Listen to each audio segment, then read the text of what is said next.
Good morning, students. Today, our topic is memory management.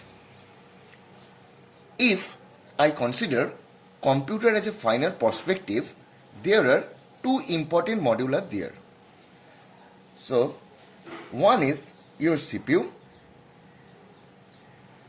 another one is your memory. So, these two modules are called as computer. What computer can do or cannot do depends on both how strong you have CPU and how large the memory is, because you have to store a long program, otherwise you cannot solve it. The functionality of the computer depends on both. Most of the time we concentrate on CPU, but we will now concentrate on memory. There are three important criteria as far as memory is concerned. So, there are three important criteria of memory. Number one, size. Number two, access time. And number three is per unit cost.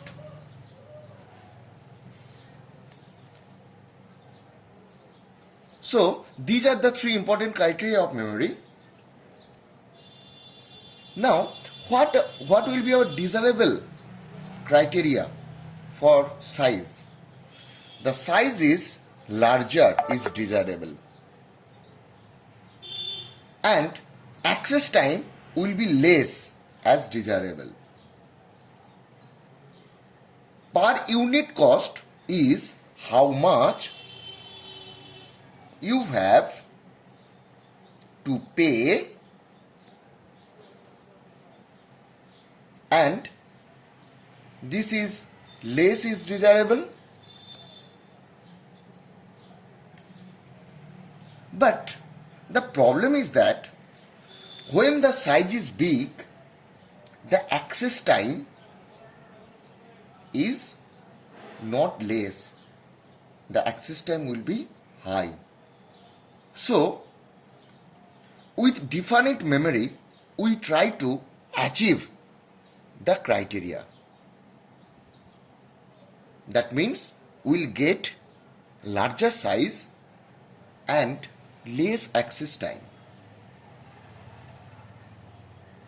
and the total size will be big and per unit cost will be less.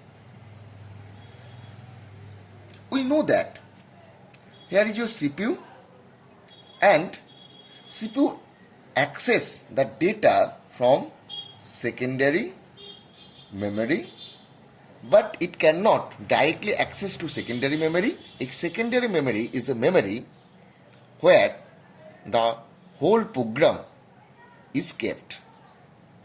Now, CPU can access from the primary memory. Why primary memory? Because the access speed is very high respective to secondary memory. In secondary memory, we can keep a large space of program, but the access space or access time is less. So, we move to main memory, where we put only those programs that are currently needed by the CPU. Again, from main memory, we come to cache memory. Why cache memory? Because the program which are frequently accessed are stored in a cache memory, because the access time from the cache memory is very less. So, from this diagram, we can conclude that with different type of memory, we try to achieve the overall criteria where we will get the total size will be big but per unit cost or access time will be less. Now there are two important questions come. One is your space allocation and another one is called address translation. Space allocation means how the process comes from secondary to primary. How the spaces will be allocated. So there are two procedures. So space allocation, there are two procedures. Number one is your contiguous. Number two is your non-contiguous. In contiguous means when you load a process from secondary to primary, you have to store that process in contiguous manner.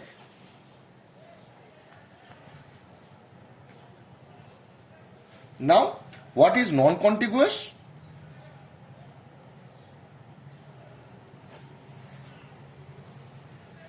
You can break the process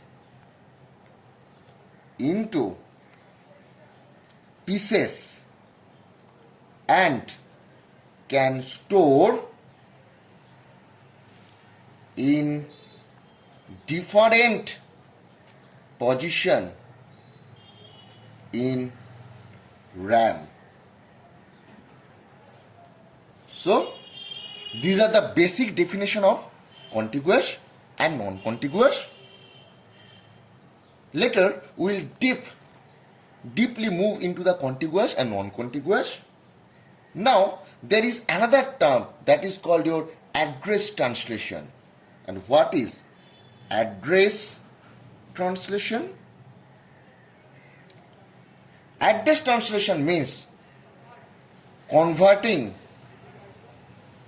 the logical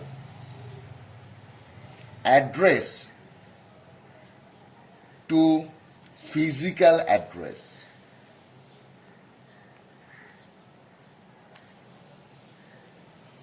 So these are the contiguous allocation, non-contiguous allocation, and these are the address translation.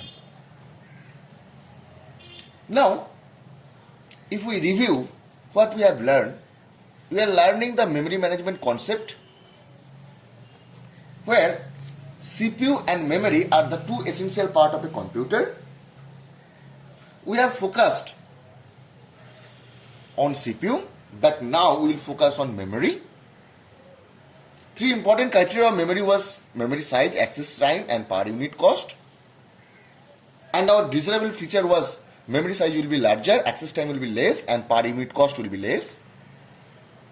And we will achieve this desirable feature by different level of memory. That's why we use secondary, main memory, and cache memory. Now, there are two important factors we have to take into consideration. Number one is space allocation and number two is address translation. Space allocation means when you are loading from secondary to primary, how the processes are kept from secondary to primary, that is known as space allocation. And under space allocation, there are two important factors. One is your contiguous, another one is your non-contiguous. Contiguous means when you load a process from secondary to primary, you have to store that process in a contiguous manner. And non-contiguous means you can break the process into pieces and load them into different part of a RAM. And address translation means converting the logical address to physical address. Now we will see what is contiguous memory location. In early days of computer history, that means in 1970 or 1980, we use contiguous allocation, where we fetched a process from secondary and keep them in RAM in contiguous manner. So now we are coming to contiguous. In earlier days of computer history, we used this technique. We fetched a process from secondary and keep them in RAM in contiguous manner, but it suffered from external fragmentation.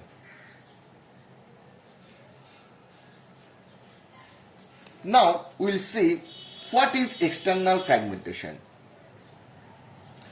So before coming to external fragmentation, let us take an example to discuss about contiguous memory allocation. Suppose we are taking an example of array.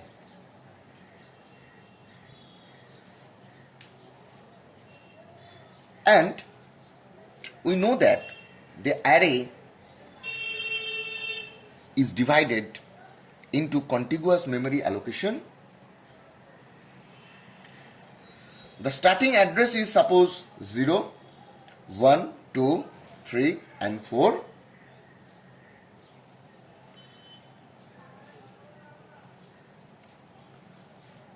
If we know the starting address 0, we can get the next address.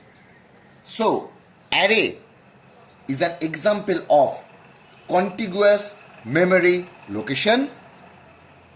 The advantage is the access time will be very fast.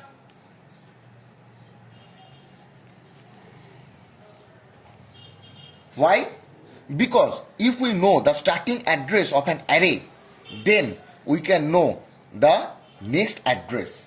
So this is your secondary memory, from where a process P1 will be brought into RAM, and this process will be kept in this partition. So this is known as contiguous memory location, where we put the whole process in one partition.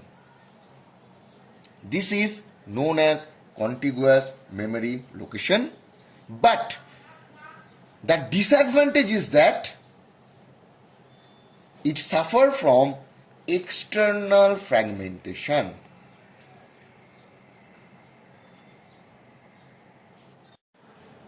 What is external fragmentation? Suppose this is a memory size of 10 KB and this is a partition of 4 KB. Here is your 4 KB and this is your 2 KB, and this 2 KB is fixed. Now this is 4 KB is free, this 4 KB is free. Now a process P2 of size 5 KB comes. From this partition, you can see that there are total 8 KB of memory is free. But these memory are not in contiguous. That means these free space are not in contiguous. They are divided. That's why we cannot place the 5 KB in the memory. So what is external fragmentation? External fragmentation means there are enough space in memory to hold a process, but we cannot place the process in memory because the space is not available in contiguous manner. So, this is known as external fragmentation. Let us rewind once again. Here is your total memory size is 10 KB, 4 KB one partition, 4 KB another partition, but this 2 KB partition is full. This is free, but a process P2 of size 5 KB comes, but we cannot allocate this 5 KB process. In total space available is 8 KB because the total space is not in contiguous. So this is the disadvantage, because of which we will switch to non-contiguous allocation, and the technique is known as pacing. Now come to what is non-contiguous. I have given you the definition of non-contiguous. That means processes must be broken into pieces and can be kept in different position of RAM. Now come to an example. Linked list is an example of non-contiguous memory allocation. We know that linked list means this one, there is a pointer that address to the next node. So this will address to the next node. So this is a pointer that gives the address of the next node, and this will not suffer from external fragmentation, because taking the same example, here is your 2 KB that was full, here is your 4 KB is free, and another 4 KB is free. Taking that previous example, that means this example. Now we are implementing this example by non-contiguous. Now from this diagram we can see that there are 3 partitions. 2 KB is fixed, 4 KB is free, and 4 KB is free. Now we will allocate a process P2 of 5 KB. How we will allocate? We will allocate 4 KB of 5 KB here, and we will take 1 KB from this 4 KB partition and we will put that in process P2, and we will use a pointer to access this. So let us rewind once again. There was a 3 partition, 4 KB, 4 KB and 2 KB partition was full. Now a process P2 of 5 KB comes. We put the process here. That means we can put 4 KB of 5 KB. There are remaining 1 KB. 1 KB will be put in another partition, and we will use a pointer to access. The disadvantage is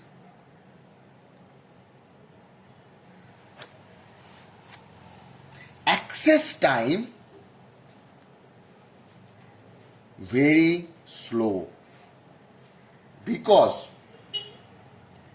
if you want to access the last part, you have to access one by one in a linear fashion.